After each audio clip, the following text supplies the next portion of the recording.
kita sebetulnya belum tuntas ya surat Ad-Duha ya, baru ayat ketiga kalau nggak salah fokusnya. Ayat ma wadda'aka rabbuka wa ma qala. Robmu, Tuhanmu, penciptamu, pemilikmu, Robmu itu nggak pernah ninggalin kamu, nggak pernah benci sama kamu. Kalimatnya kamu, artinya japrian, khusus secara personal touch, bukan kepada kalian. Kalau kalian ma wadda'akum rabbukum wa ma qala. Kalau kalian broadcast, tapi ini japrian banget nih. Allah lagi ngomong kepada Rasulullah sallallahu alaihi wasallam secara pribadi. Nah, ayat ini ternyata bukan cuman buat Rasulullah sendiri, tapi juga buat kita. Ketika kita ngerasa sendiri, kan kalau rame-rame nggak ada istilah ngerasa sendiri ya. Aku lagi kesepian bersama teman-teman, kan nggak ya? Yang namanya kesepian sendiri. Aku lagi kesepian bersama pasangan, kan nggak mungkin kan ya?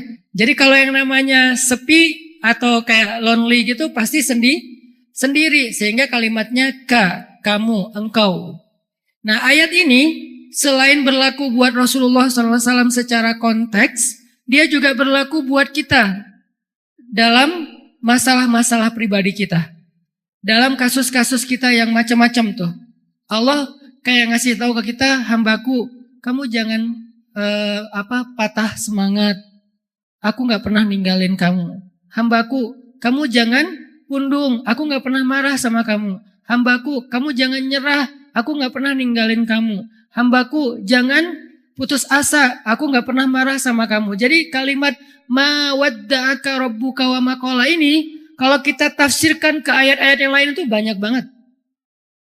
Salah satu ayatnya ma wadda'aka rabbuka wa ma qala itu apa? Salah satu tafsirannya al-ayah bil ayah kalau bahasa tafsir ya, memahami ayat dengan ayat.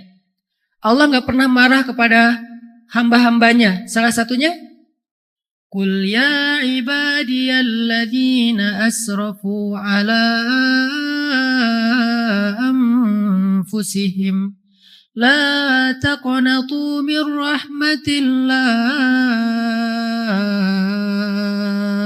innallaha yaghfirudz dzunuba jami'a.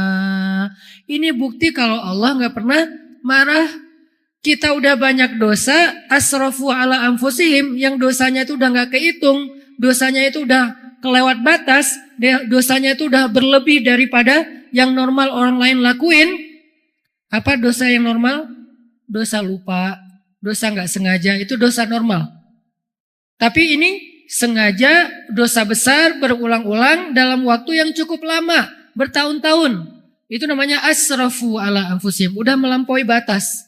Udah segitunya kita ke Allah, Allah masih manggil kita, ya ibadi, wahai hambaku. Itu bukti kalau Allah itu wa ma qala, gak benci sama kita. Allah tuh gak pernah benci sama kita. Kalau Allah benci sama kita, maka ketika kita bikin dosa sekali, itu jadi kayak ada alasan banget buat Allah langsung mencelakai kita tuh kan. Jadi bukan saya loh ya yang zalim, dia emang kayak gitu, pantas dibinasain, langsung dibinasain. Kalau Allah udah kayak ada masalah pribadi gitu sama kita. Kan beberapa teologi, beberapa ideologi meyakini bahwa dewa juga kadang-kadang ada masalah dengan hambanya gitu kan, dengan kayak manusia gitu. Ada beberapa mitos lah ya, termasuk mitos di orang Arab jahiliyah bahwa kadang-kadang dewa mereka tuh kayak ada urusan pribadi, ada sebel pribadi gitu, kayak nyimpan gitu sama manusia sehingga balas dendam. Jadi dewanya balas dendam. Kalau Allah tuh nggak gitu. Wa ma qala, gak pernah benci sama kita. Gak pernah benci sama kita. Walaupun kita asrafu, dosanya udah banyak banget, Allah gak benci sama kita. Bukti gak benci, Allah masih manggil kita dengan kalimat ya ibadi, wahai hambaku. Padahal kan yang pantas disebut hamba itu kan yang menghambakan diri kan. Yang ibadi itu berarti yang beribadah. Nah kita gak pernah beribadah, kok dipanggil ibadi? Ini berarti Allah tuh sayang sama kita. Sholat dulu sekian tahun jarang. Sampai kita mau masuk masjid itu kayak kagok banget gitu. Masuk masjid kayak masuk dunia lain. Oh, ini masjid ya. Oh, aku merasakan aura yang apa gitu. Terus baca Quran merinding sendiri. Kenapa? Karena bacanya malam Jumat surat Jin. Jadi kayak gitu-gitulah, banyak magic-magicnya, klinik-kliniknya. Kenapa kita kagok banget dengan agama, mau ngomong agama itu kayak rasanya tuh serius amat, jadi kayak nggak asik ngomong agama itu jadi kayak kaku gitu. Seolah-olah kalau kita mau memuji Allah itu malu-malu. Mau bilang alhamdulillah aja malu-malu. Giliran bilang makasih, hatur nuhun, kita nggak pernah malu. Kenapa bilang hatur nuhun, makasih, thank you, syukran, nggak malu. Sementara bilang alhamdulillah malu, saking kagoknya kita dengan agama, dengan Allah. Jadi kayak bilang makasih ya Allah tuh kayak malu gitu. Kalau bilang makasih ke teman, kita biasa aja, thanks bro gitu, biasa aja. Tapi kalau ya Allah makasih atau jazakallah, alhamdulillah gitu, kok jazakallah, alhamdulillah gitu tuh kayak rasanya sungkan gitu, malu-maluin. Kenapa? Karena bertahun-tahun kita jauh dari Allah, tapi Allah masih manggil ya ibadi, wahai hambaku. Ini bukti teman-teman kalau Allah itu ma wadda'aka rabbuka wa ma qala. Istilahnya Rob lagi. Kenapa Rob Ustadz? Kenapa enggak Allah? Ma wadda'aka Allahu wa ma qala.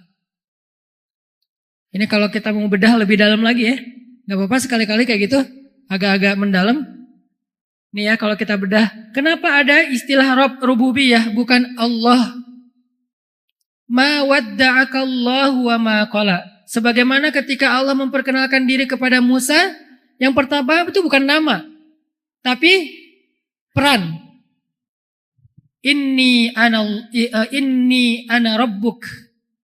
Inni ana rabbuk. Itu ayat pertama. Ayat berikutnya innani anallah. Kenapa Rabb dulu baru Allah? Kenapa peran dulu baru nama? Ini nih jadi persepsi berpikir. Lebih baik kita memperkenalkan kebaikan kita dulu kepada seseorang sebelum dia kenal nama kita supaya dia berkesan kepada kita. Kalau ini dalam bahasa kayak sales, marketing, kita kayak nyebutin produk dulu, kita nyebutin jabatan dulu, baru kita nyebutin nama misalnya supaya orang trust, ngebangun trust dulu nih.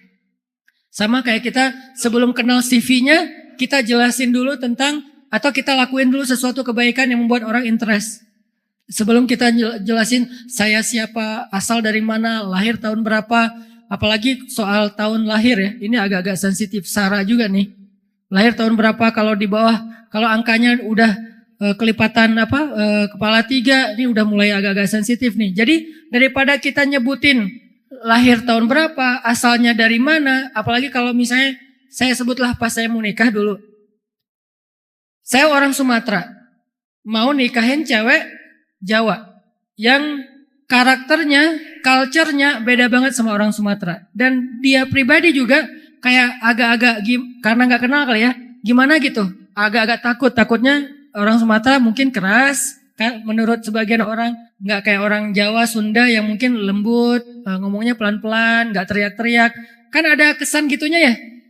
Nah sebelum dia kenal kalau saya itu orang Sumatera, saya nunjukin dulu dong, pas kenalan saya gak Sumatera, saya Nyunda banget, orang Bandung katanya, iya. Ternyata Aceh kan ya. Jadi kayak baru ngomong itu yang ditunjukin mungkin karakter yang dia nyaman dulu, terus kayak orangnya kayak care gitu, orangnya tuh pengertian banget, orangnya tuh dewasa banget, matang segala macam, santun pas bicara. Baru setelah itu ketika saya memperkenalkan, saya tuh dari Sumatera loh, itu akan jadi excuse buat dia nggak masalah. Kenapa? Karena udah ngelihat dulu.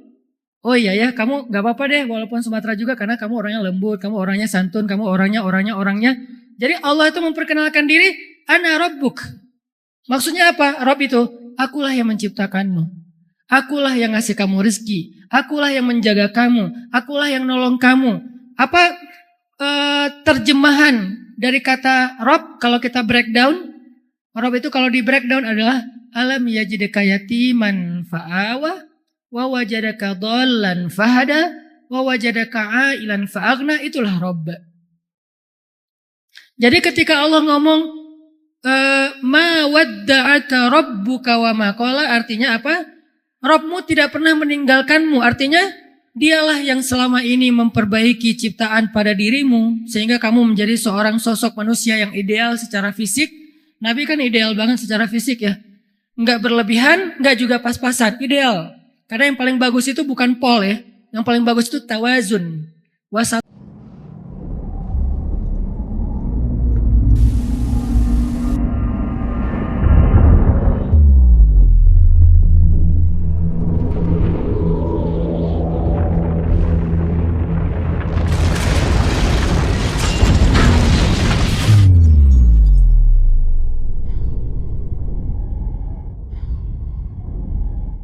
misaliyah kalau dalam konsep berpikir. Pas banget. Nabi bukan cowok yang paling tinggi di antara sahabat, tapi juga bukan yang paling rendah. Pas. Nabi kalau jalan bukan yang paling cepat, tapi bukan yang lola, bukan yang slow banget. Pas juga.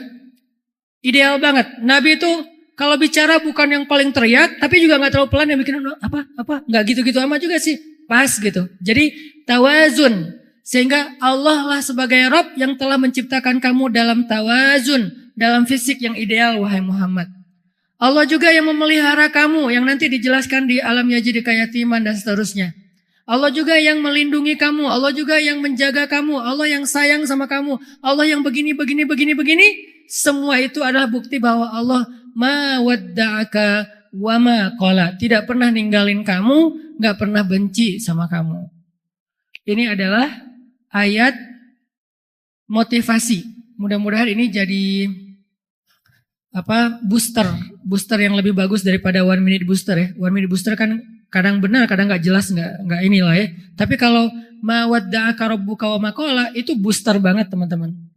Itu mood booster banget. Caranya kita baca berulang-ulang.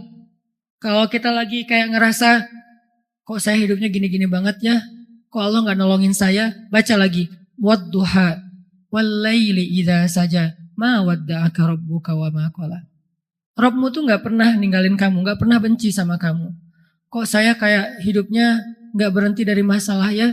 Kapan sih datangnya pertolongan Allah? Ma wadda'aka rabbuka wa ma qala. Allah tuh gak meninggalkan kamu, gak benci sama kamu. Pertolongan itu pasti akan Allah datangkan. Ala inna nasrallahi qarib. Bukankah pertolongan Allah sudah dekat? Kayak gitu diulang-ulang sesuai dengan masalah kita. Jadi teman-teman, itu udah kita bahas kemarin, walaupun ini ada sedikit tambahan analogi gitu, bahwa kita berharap dengan mengulang-ulang kalimat ma wadda'aka rabbuka wa ma qala, kita nggak jadi orang yang gampang putus asa, nggak jadi orang yang gampang menyerah, nggak jadi orang yang gampang patah, nggak jadi orang yang gampang kalah, nggak jadi orang yang gampang marah, gitulah ya. Kenapa jadi semua ya? Jadi intinya ayat itu harusnya menguatkan kita ketika kita lemah. Memantapkan hati kita ketika kita galau dengan pilihan hidup. Membuat kita berani ketika kita dalam keadaan takut. Ayat itulah yang kemudian diterjemahin di surat yang lain. La tahzan innallaha ma'ana. Sama aja kan? Tuhanmu gak pernah meninggalkan kamu, gak pernah benci sama kamu. Dengan kalimat jangan khawatir, karena la tahzan dalam konteks ayat itu khawatir. Jangan khawatir, Allah bersama kita. Jangan khawatir, Allah bersama kita, karena Allah gak pernah marah, gak pernah meninggalin kita. Kan gitu kan ya? Itu sebetulnya 2 atau sekian ayat yang sejenis, setipe, semakna, cuman beda redaksi. Jadi kalau kita kaman banget dengan istilah la tahzan innallaha ma'ana, coba kembangin deh kalimat itu dengan surat Ad-Duha. Apa bukti Allah tuh bersama kita? Alam yajidka yatiman fa'awa. Terus siapa yang ngasih kita perlindungan ketika kita sendiri? Kalau bukan Allah bersama kita. Wa wajadaka dhallan fahada. Terus siapa yang ngasih Nabi jalan petunjuk ketika beliau tersesat di dalam padang pasir? Kalau Allah enggak bersama kamu. Wa wajadaka ailan fa'aghna. Terus siapa yang ngasih Nabi makan ketika beliau kelaparan kalau Allah enggak bersama dengan beliau? Jadi la tahzan innallaha ma'ana, arti lainnya adalah ma wadda'aka rabbuka wa ma qala. Itu teman-teman pemahaman dari surat Ad-Duha. Buat saya pribadi, surat Ad-Duha itu surat motivasi banget. Kalau saya lagi sedih, kalau saya lagi galau, kalau saya lagi sakit hati, kalau saya lagi sebel, kalau saya lagi boring banget, baca ayat itu sedikit banyak tergantung kita ya. Sedikit banyak akan mempengaruhi mood kita. Jadi mood lagi, jadi semangat lagi, jadi bergairah lagi, jadi optimis lagi. Itu harusnya Ad-Duha itu jadi kayak gitu. Itu baru namanya tadabbur Al-Quran. Sekarang kita pelajari gimana cara jadiin Ad-Duha itu sebagai penyemangat bagi kita dalam masalah-masalah kita. Oke, sekarang kita lanjutkan kalimat berikutnya dari surat Ad-Duha. Tapi sebelumnya coba teman-teman buka dulu surat Al-Qasas. Surat 28. surat Al-Qasas. Kita coba terjemahin surat Ad-Duha dengan pemahaman yang ada di dalam surat Al-Qasas. Ayat yang malam ini kita akan coba bedah di dalam surat Ad-Duha itu adalah ayat Alam yajidka yatiman fa'awa wa wajadaka dhallan fahada wa wajadaka ailan fa'aghna. 3 ayat ini. Ayat ke-6 ya. 6, 7, 8 kan? Ayat 6, 7, 8 ini adalah ayat pembuktian terhadap ayat ketiga. Jadi Allah bilang di ayat ketiga, Allah gak pernah ninggalin kamu, gak pernah benci sama kamu. Apa buktinya? Kan gitu ya. Buktinya adalah, bukankah dulu kamu dalam keadaan yatim Muhammad, lalu Allah memberimu keluarga yang menjadi naungan? Bukankah dulu kamu pernah tersesat di padang pasir Muhammad, lalu Allah memberi kamu jalan supaya kamu sampai ke tujuan? Bukankah dulu kamu pernah kelaparan Muhammad, lalu Allah kasih kamu rezeki atau makanan? Itu bukti bahwa ma wadda'aka rabbuka wa ma qala. Nah, jadi ayat 6 dan 7 dan 8 itu adalah ayat renungan untuk kita teman-teman. Kalau kita mulai meragukan kebesaran Allah, kita mulai meragukan pertolongan Allah, kita mulai meragukan janji-janji Allah, coba kita pakai 3 ayat itu untuk menjawab pertanyaan. Bukankah kita dulu pernah yatim? Arti yatim, seorang diri. Lahir ke bumi, jarang kan di antara kita yang lahirnya kembar. Rata-rata lahir anak tunggal gitu kan. Lahir sendiri, terus bagaimana kita bisa kemudian tumbuh? Allah Subhanahu wa Ta'ala yang mendatangkan untuk kita orang yang mencintai kita sejak kita lahir. Pertama, ibu kita. Itu mah udah biasa Ustaz. Enggak. Kalau Allah enggak masukkan rasa cinta ke dalam hati ibu kita, maka dia akan membuang kita di parit. Dan itu banyak adegan kayak gitu. Kalau Allah enggak mendatangkan rasa cinta ke dalam hati ayah kita, mungkin ada adegan seorang ayah yang memukul anaknya sampai mati hanya gara-gara anaknya rewel di malam hari. Kalau Allah enggak memasukkan rasa cinta di dalam hati ibu atau ayah kita, mungkin kita sudah dimasukkan ke dalam kulkas sampai membeku dan meninggal.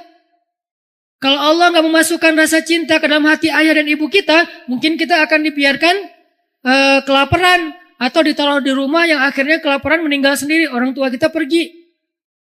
Atau ditaruh di depan panti asuhan, atau ditaruh di tong sampah, ditaruh di bawah jembatan, dan seterusnya, dan seterusnya. Kalau Allah enggak sayang kepada kita, maka Allah tidak akan memasukkan rasa cinta itu di dalam hati orang tua kita. Sehingga dengan rasa cinta yang Allah titipkan di dalam hati ibu dan ayah kita, muncullah adegan seorang ibu yang memeluk anaknya ketika kapal mereka tenggelam. Muncullah adegan seorang ibu yang memeluk anaknya dan melindungi anaknya di bawahnya ketika rumahnya roboh. Muncullah adegan seorang ibu yang menyelamatkan anaknya walaupun dia yang celaka. Muncullah adegan seorang ayah yang seharian gak makan demi menyimpan uang itu supaya bisa membeli susu anaknya di malam hari. Muncullah adegan pengorbanan ayah, pengorbanan ibu, itu semuanya bukti bahwa alam yajidka yatiman fa'awa. Allah yang menskenariokan jadi kayak gitu. Kalau Allah cabut sedikit aja rasa kasih sayang, maka orang tua kita cuek sama kita. Cuek mulai dari kebutuhan makan kita, cuek dengan kebutuhan tempat tinggal kita. Gak ada seorang ayah yang berjuang gimana caranya dia punya rumah untuk anaknya yang nyaman buat anaknya berlindung dari matahari, hujan, dan panas dingin. Dia cicil rumah siang malam, dia kerja banting tulang karena cicilannya itu gak sehari 2 hari, 15 tahun. Apa alasan seorang ayah itu mencicil rumah 15 tahun dan setiap akhir bulan dia itu stres mikirin cicilan kalau bukan karena sayang kepada anaknya? Apa alasan seorang ayah memasukkan anaknya ke sekolah yang harga bulanannya aja, harga SPP-nya aja mahal banget. Udah gitu beli ayah itu kayaknya rasanya beli buku anak itu di awal ajaran baru, di tahun ajaran baru tuh kayak seneng gitu ngebeli buku anak, beli pensil anak, beli pulpen anak, beli baju seragam anak. Itu kayak puas banget buat ayah. Dari mana muncul rasa kepuasan ini? Dari cinta. Siapa yang mengilhamkan cinta di dalam hati ayah dan ibu? Allah. Itu bukti alam yajidka yatiman fa'awa. Jadi Allah gak pernah ninggalin kita. Ustaz, tapi ada kasus seorang anak ditinggalkan oleh ibunya, ditinggalkan oleh ayahnya, atau ayah dan ibunya wafat ketika dia masih kecil. Lalu Allah datangkan yang lain, kakeknya mungkin. Allah datangkan yang lain, pamannya mungkin. Allah datangkan yang lain, ayah angkat atau orang tua angkatnya mungkin. Allah datangkan, gak pernah berhenti. Karena kalau itu berhenti, maka kita gak akan bisa tumbuh menjadi anak yang dewasa seperti sekarang ini. Kita udah gak dapat apa-apa. Kita udah celaka dari kecil. Kenapa ada adegan seorang ayah yang mati-matian mencari sampai mendonorkan ginjalnya demi untuk mengobati anaknya yang sakit? Bahkan nauzubillah, sampai ada seorang ayah yang dia rela mendonorkan jantungnya dan dia meninggal demi untuk menggantikan anaknya yang juga kecelakaan dan seterusnya. Dia donor darah udah biasa. Donor organ, ini semuanya alam yajidka yatiman fa'awa, teman-teman. Cuman kita seringnya hanya ngelihat kurirnya saja. Lupa kepada pengirim. Ya, ada teman ngirim kita hadiah, misalnya yang kita seneng banget, misalnya kayak kaos gitu ya. Tadi pas jalan sama dia, kita kayak ngelihat sebuah kaos yang kayaknya tipe kita banget lah. Warnanya, brandnya, kita kayak bangga banget kalau bisa pakai kaos itu. Cuman kita gak ngomong, tapi dia orangnya care. Orangnya tuh pengertian. Akhirnya pas kita ulang tahun misalnya, atau pas kita dapat nilai bagus atau apalah momennya, tiba-tiba dia ngirim kaos itu. Karena gak bisa ketemu kita, dia ngirim pakai kurir. Digoserin sama dia. Kurir ini dibayar nggak? Dibayar dong. Tapi kita tiba-tiba pas dapat kaos itu dari kurir, kita bilang, Mas, makasih banyak ya, makasih banyak ya, hatur nuhun, jazakallah khair dan segala macam. Kita kayak muji-muji kurir, kita berterima kasih pada kurir, kita mengingat jasa kurir, tapi kita nggak sama sekali bilang terima kasih kepada teman kita yang ngirim. Ini logis nggak sih? Itulah keadaan kita seringnya kepada Allah SWT. Allah yang ngirim kita nikmat lewat kurir. Kurirnya bisa bernama ayah, bisa bernama ibu, bisa bernama keluarga, bisa bernama pasangan, bisa bernama atasan, bisa bernama teman, sahabat. Kita bisa berterima kasih kepada mereka sebagai orang yang berjasa dalam hidup kita, tapi kita nggak bilang makasih ke Allah dalam bahasa alhamdulillah, dalam bentuk penghargaan ke Allah itu lebih rajin ibadah. Ini berarti kita lupa siapa yang sebetulnya ngirim kebaikan itu untuk kita. Kita lebih ingat orang yang membawanya, padahal dia juga dibayar. Orang yang membawa itu, kurir itu juga dibayar. Allah membayar ibu kita. Dengan apa? Bahwa setiap tetes susu ibu kita itu adalah kifarat dosa buat dia. Allah membayar ayah kita. Dengan apa? Setiap tetes keringat ayah kita itu kifarat dosa buat dia. Bukan berarti kita nggak perlu berbakti, bukan ya. Tapi maksudnya, kalau ke mereka aja kita begitu berterima kasih, terus gimana dengan Allah yang kita Allah itu nggak dapat untung apa-apa untuk dari kita? Harusnya kita lebih bersyukur kepada Allah. Seandainya kita bisa banget menghargai kebaikan kedua orang tua kita. Coba sok kita sebagai anak. Kalau dalam doa muhasabah disebut nama ibu kan gampang banget kan berlinang air mata. Kenapa? Karena kita terharu banget dengan pengorbanan ibu kita. Karena kita respect banget dengan pengorbanan ibu kita. Karena kita tahu banget pengorbanan ibu kita. Bisa nggak kayak gitu ketika nama Allah disebutkan? Malah lebih dari ibu harusnya. Idza dzukirallah wajilat qulubuhum. Kalau disebut nama Allah, hatinya tuh wajilat. Arti wajilat itu langsung kayak kayak gitu. Jadi ketika disebut nama ibu itu udah nggak kuat lagi pasti. Sama kayak kita kalau lagi berdoa bareng-bareng muhasabah, ya Allah ampunkanlah ibu saya. Begitu kata ibu disebut langsung luluh hati kita kan? Begitu kata ibu disebut langsung udah nangis, langsung berderai air mata, langsung kita bisa ngelakuin hal-hal yang sebetulnya nggak bisa kita lakuin secara normal. Bisa nggak nama Allah juga gitu dalam hati kita? Wajilat. Kenapa? Karena kita tahu banget kebaikan Allah, jasa Allah, rahmat dan kasih sayang Allah dalam kehidupan kita. Alam yajidka yatiman fa'awa. Nanti kita coba bandingkan ayat itu dengan kisah Nabi Musa alaihissalam di dalam surat Al-Qasas. InsyaAllah setelah sholat isya. Barakallahu.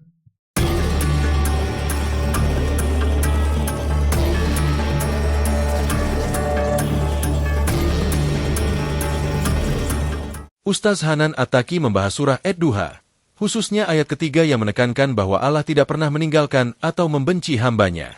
Ayat ini relevan untuk Nabi Muhammad SAW dan juga bagi setiap muslim yang merasa kesepian, patah semangat, atau kehilangan arah. Allah menegaskan bahwa Dia selalu hadir, penuh kasih, dan tidak pernah marah, meskipun hambanya kerap melakukan dosa. Allah tetap memanggil kita dengan penuh kelembutan, "Wahai hambaku," sebagai bukti cintanya, meskipun kita sering jauh darinya. Kasih sayang Allah terlihat nyata dalam kehidupan kita. Dia menanamkan cinta dalam hati orang tua untuk menjaga, merawat, dan berkorban demi anak-anak mereka. Tanpa cinta ini, dunia akan penuh dengan penderitaan. Bahkan dalam situasi sulit, Allah mengirimkan bantuan melalui berbagai cara dan orang-orang di sekitar kita. Hal ini mengajarkan kita untuk tidak mudah menyerah dan selalu percaya bahwa Allah bersama kita, tidak pernah meninggalkan kita sendirian. Ustaz mengingatkan pentingnya rasa syukur kepada Allah sebagai pemberi segala nikmat, bukan hanya berterima kasih kepada kurir yang membawa nikmat tersebut, seperti keluarga atau teman. Syukur kepada Allah diwujudkan melalui ibadah dan penghargaan yang tulus kepadanya. Surah Ad-Duha menjadi sumber motivasi bagi siapa saja yang sedang terpuruk, membantu menguatkan hati, menenangkan jiwa, dan memotivasi untuk tetap optimis. Ayat-ayat ini adalah bukti nyata bahwa kasih Allah tidak pernah pudar, bahkan di saat-saat terberat sekalipun.